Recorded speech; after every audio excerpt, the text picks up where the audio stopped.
Amigos e amigas, canal do Xavier. Gente, por favor, deem um like, se inscrevam no canal, compartilhem esse vídeo, façam comentários e acionem o sininho para receber todas as notificações. O like, o joinha, gente, por favor. Se inscrevam no canal. Se já tiver inscrito, confira, porque às vezes a inscrição some.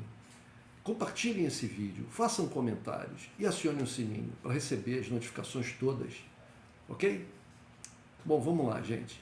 Vocês por acaso já viram um filme muito bom, uma comédia, mas ao mesmo tempo muito inteligente, faz a gente pensar, que se chama Queime Depois de Ler?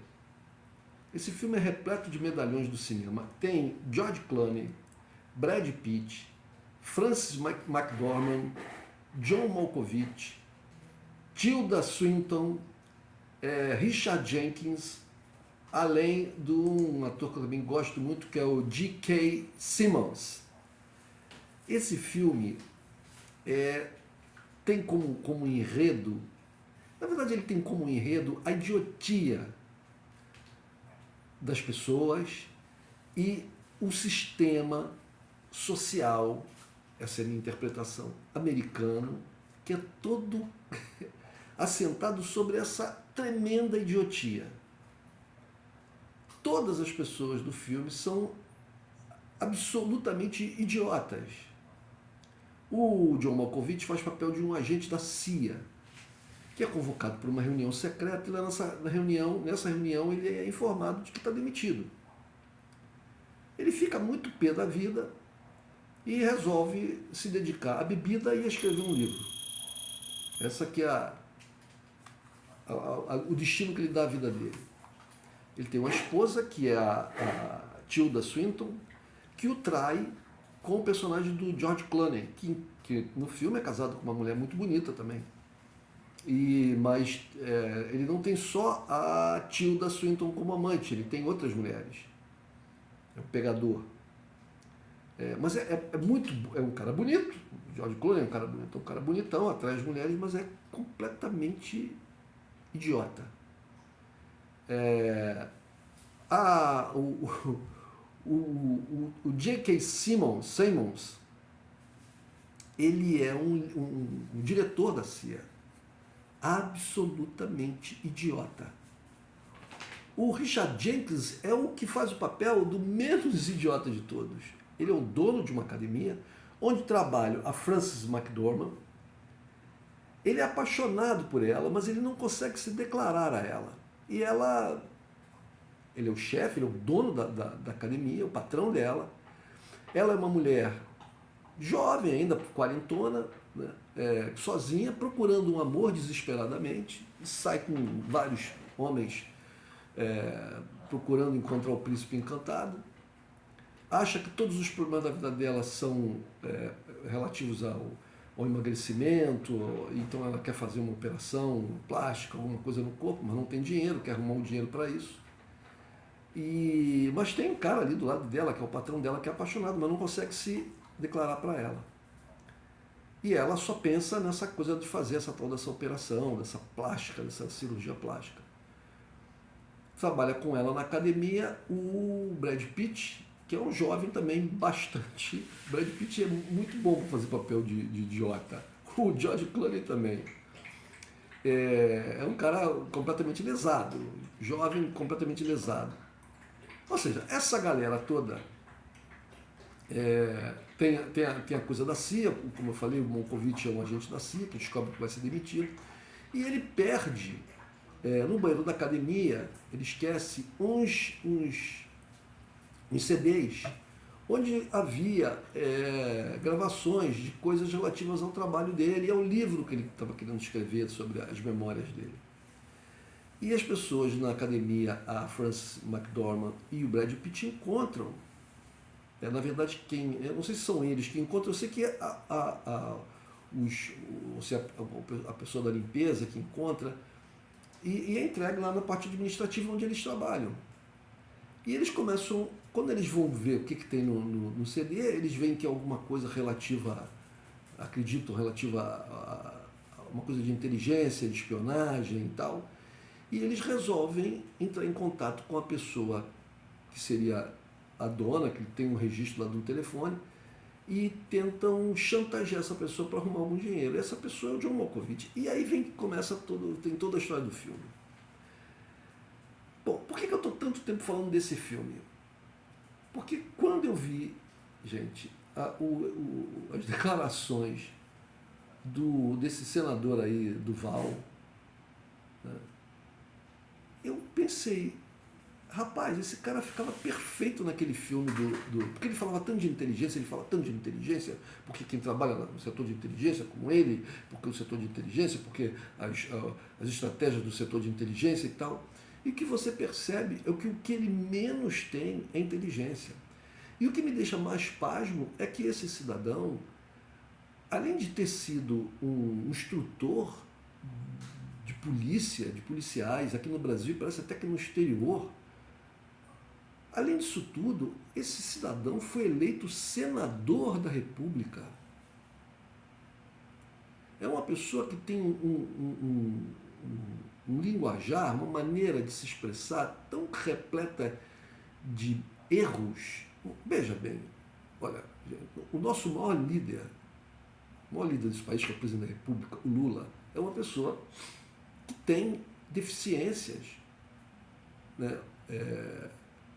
De vocabulário, deficiências em se exprimir num português mais correto. Mas o Lula, gente, o Lula, criança, veio do Nordeste, no pau de arara, passando fome. O Lula é oriundo daquele grupo de brasileiros dos mais famintos e miseráveis que existiram e ainda existem no país, que são os nordestinos lá do interior. O Lula foi criado praticamente sozinho, pela mãe sozinha, e mais todos os outros filhos, porque o pai abandonou a família. Eles moravam, ele relata isso várias vezes, eles moravam em cortiços em São Paulo, quando vieram do Nordeste para cá, para não morrer de fome lá, vieram para cá. Ele foi um dos primeiros da família dele a ter dinheiro suficiente para comprar uma televisão. Isso quando já adulto, jovem e trabalhando como operário em fábrica de carros. O Lula não teve a oportunidade na vida de estudar. Parece que ele só tem um primário e fez um curso de torneiro mecânico. Esse cidadão, o senador Duval, Marcos Duval, parece que teve uma oportunidade na vida melhor. Pelo menos ele, como instrutor de polícia, parece que tem uma oportunidade melhor na vida. Não sei bem qual é a vida dele, como foi a história da vida dele, mas a questão não é que ele fale um português errado, é que o raciocínio dele é bastante confuso. Isso, junta-se a isso o português errado. Ele fala que ele estava sofrendo represálias. Notei bem isso, ficou bem na minha memória. Ele estava sofrendo, ou iria sofrer represálias.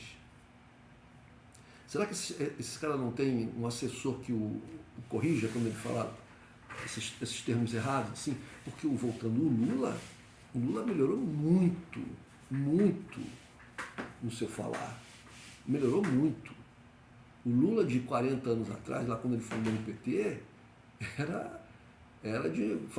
falava um português triste. Né?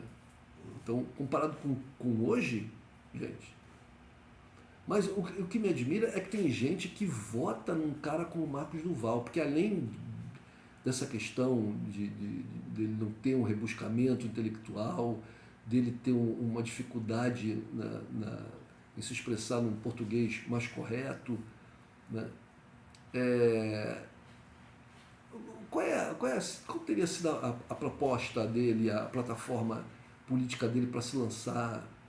Que eu vejo ele falar que ele parece que ele nunca foi político antes, ele foi eleito primeira vez para senador, entrou na política e já se elegeu senador. Eu fico pensando que deve ter muita gente, e quando a gente escuta esse cara falar, vê que ele é um 7-1. Vou usar aqui um linguajar bem popular. Ele é um 7-1. Né? O que faz as pessoas votarem numa figura dessa? As pessoas se identificam com ele? Aqui no Rio de Janeiro, as pessoas elegeram o pai e a irmã do vereador que foi expulso da Câmara dos Vereadores por uma série de irregularidades. Ex-PM, youtuber, forjava vídeos com crianças, com pessoas carentes e tal, para dizer que estava com combate à criminalidade, tudo forjado. E assim conquistou milhares de seguidores no YouTube. As pessoas elegeram o pai, não elegeram nem ele, porque ele foi impedido de se candidatar, sofreu um processo de impeachment na Câmara dos Vereadores e foi impedido de se candidatar porque queria se lançar a deputado. Mas foi impedido. Mas as pessoas votaram no pai dele e na irmã dele. Qual a razão para votar no pai e na irmã desse cidadão?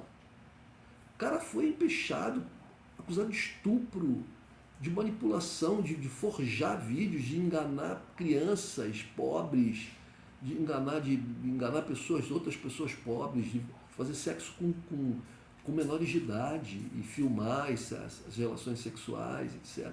Foi acusado por vários assessores de assédio sexual, inclusive até homens. Vocês sabem de quem eu estou falando. Eu estou lendo aqui Marcos Ribeiro Duval, militar, instrutor, consultor, palestrante político brasileiro, filiado ao Podemos. Nas eleições gerais de 2018 foi eleito senador. Ele foi eleito senador em 2018, 8 anos de mandato, vai até 2026. Ele tem 51 anos de idade.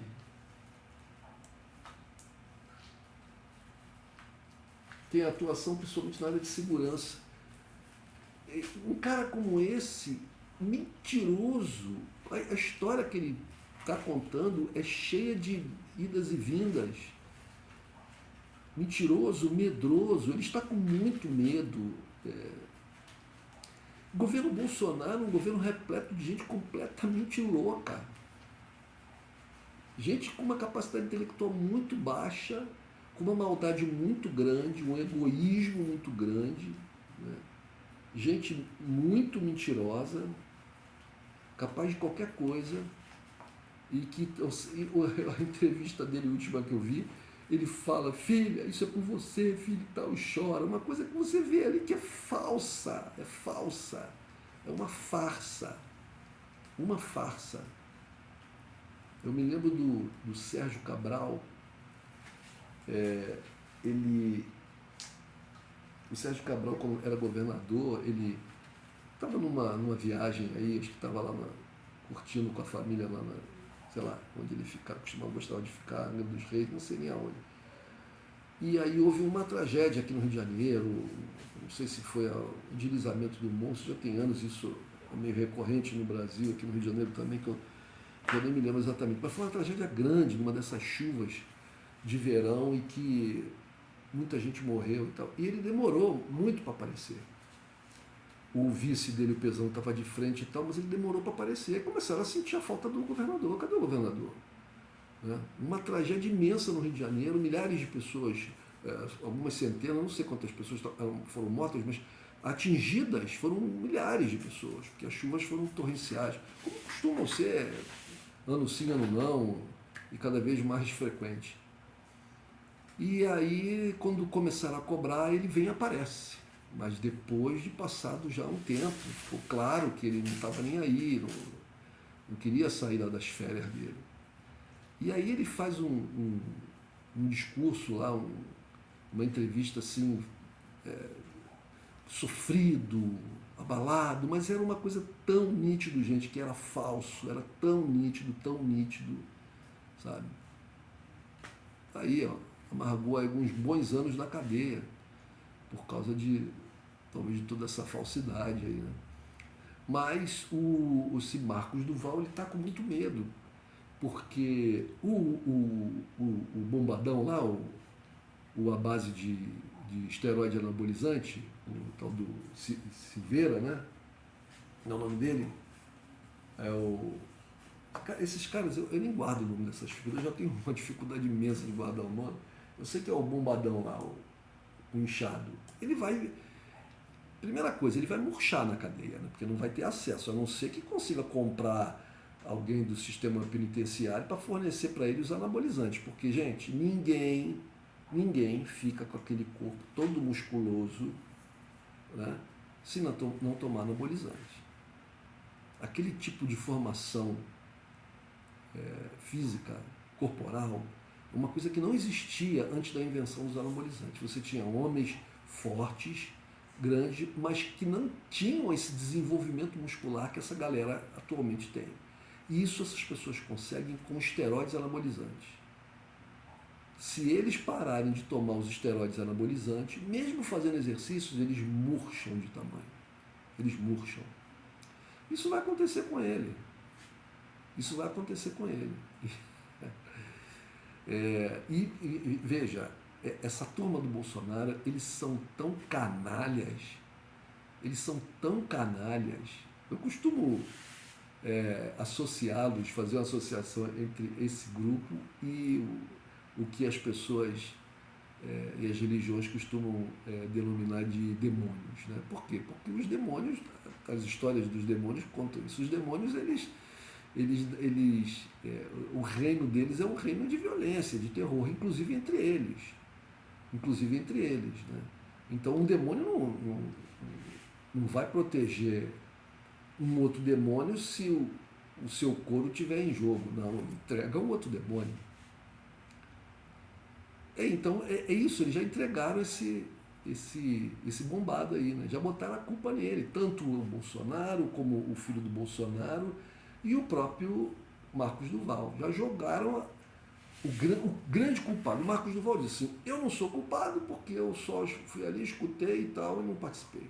O presidente, primeiro ele disse que o presidente tentou convencê-lo, depois ele não, o presidente só ficou escutando. Bom, quem é que falava, quem é que trouxe a proposta, quem é que tinha um plano? O bombadão. O Bombinha. O Bombinha é que tinha o plano. Então, o Bombinha é quem vai pro saco, gente. Talvez, percebendo lá na prisão que ele não vai sair tão cedo e que a coisa está ficando pior para ele porque os seus comparsas da quadrilha estão colocando a culpa nele, talvez ele abra a boca e resolva falar. Eu vi uma entrevista agora do Eugênio Aragão no canal GGN, em que ele fala o seguinte, que um crime ele tem 4 fases. Né? A primeira fase é quando a pessoa pensa no crime. Então a pessoa pensa, eu vou assaltar aquele banco. Ela pensa, bom, isso aí está no âmbito interno da pessoa, pode ser que ela seja julgada moralmente ou por Deus, né? Mas no âmbito da justiça isso não tem nenhuma importância. A pessoa pensa, eu vou assaltar um banco. Outra coisa é a pessoa planejar assaltar o banco e deixar os vestígios materiais desse planejamento. Por exemplo, a pessoa comprar armas para executar o plano, a pessoa ter um mapa da região, a pessoa saber onde ficam os postos policiais próximos, a pessoa contactar outros para ajudá-lo a fazer o assalto ao banco. Esse é o planejamento. Aí vem a terceira fase, que é ir no banco, é ir em direção ao banco e para realizar o roubo. Né? E, finalmente, a realização do roubo quando se finaliza. Se entrou no banco, se roubou o dinheiro e saiu com dinheiro. Então, seriam basicamente essas 4 fases. Segundo Eugênio Aragão, esse grupo que, segundo o Marcos Duval, estaria, em princípio, ele, Bolsonaro e o Bombinha, e mais duas figuras. Ele fala que haveriam mais duas pessoas que saberiam, que fariam parte do grupo. Né? Então, digamos que, palavras do Eugênio Aragão, que o Marcos Duval ele está fora porque ele não participou, ele comunicou ao ministro, né, do Supremo, né, o que os bolsonaristas adoram chamar de cabeça de ovo, o Alexandre de Moraes. Então ele estaria fora, ele não teria culpa, ele só chegou, foi lá, convidaram ele, né, tentaram atraí-lo, ele escutou, não falou que ia participar e não participou. Ainda foi comunicar a pessoa que seria imediatamente atingida por esse plano deles. Bom, mas ainda faltam 4 pessoas, no caso, o próprio Bombinha, o presidente da República e mais essas 2 pessoas. Bom, já são uma quadrilha. Já são uma quadrilha. Eles já estariam na segunda fase, porque eles não só pensaram, como eles começaram a planejar. Tiveram contato entre si, traçaram, segundo o depoimento do Marcos Duval, eles já tinham feito contato, já tinham falado com gente da inteligência, que ele disse que era BIM, mas depois não era BIM. Primeiro ele disse que era BIM, depois disse que não era BIM. Né? E então eles, pelo menos, já estariam na segunda fase, o que já é passível de punição pela justiça. E tem mais a questão da formação da quadrilha. Então, esses caras, ele é como aquele bolsonarista lá, acampado, que invadiu o Palácio do Planalto, o Supremo Tribunal, o Congresso, e filmou a si mesmo, invadindo, quebrando, e falando, é isso aí, é quebrar mesmo, estamos aqui e tal, quer dizer, criando provas contra si mesmo. São essas pessoas inteligentes da nossa área de segurança no Brasil. Junte-se a isso os militares, né?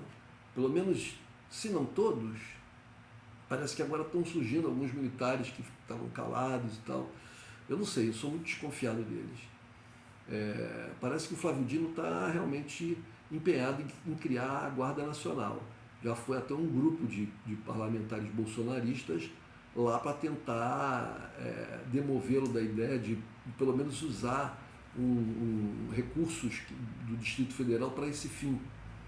Mas eu acho que é muito importante que o governo, eu acho que o governo teria que fazer isso até mais rapidamente, criasse uma força de segurança confiável para o governo e que impedisse golpes das forças de segurança armadas que são bolsonaristas, ou que são golpistas, ou que são anti-democracia, que são anti-Lula, que são anti-PT, que são anti-esquerda, ou seja, esses grupos só admitem o governo se for um governo de direita. Isso não é democracia. Então, nenhum governo se sustenta se não tiver domínio sobre as suas forças de segurança. Já que nós temos uma grande parte das nossas forças de segurança tomadas por essa gente golpista sem escrúpulos, né, verdadeiros terroristas, o que o governo tem que fazer para se proteger é criar uma outra força de segurança, e o mais rapidamente possível. O mais rapidamente possível.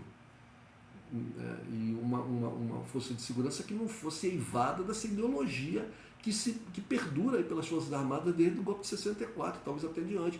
Não existem mais militares, os especialistas, os estudiosos das questões militares estão aí com vários livros lançados recentemente que falam que as Forças Armadas são todas praticamente dominadas por essa ideologia anticomunista deles. Eles estão vivendo lá na década de 60. Né?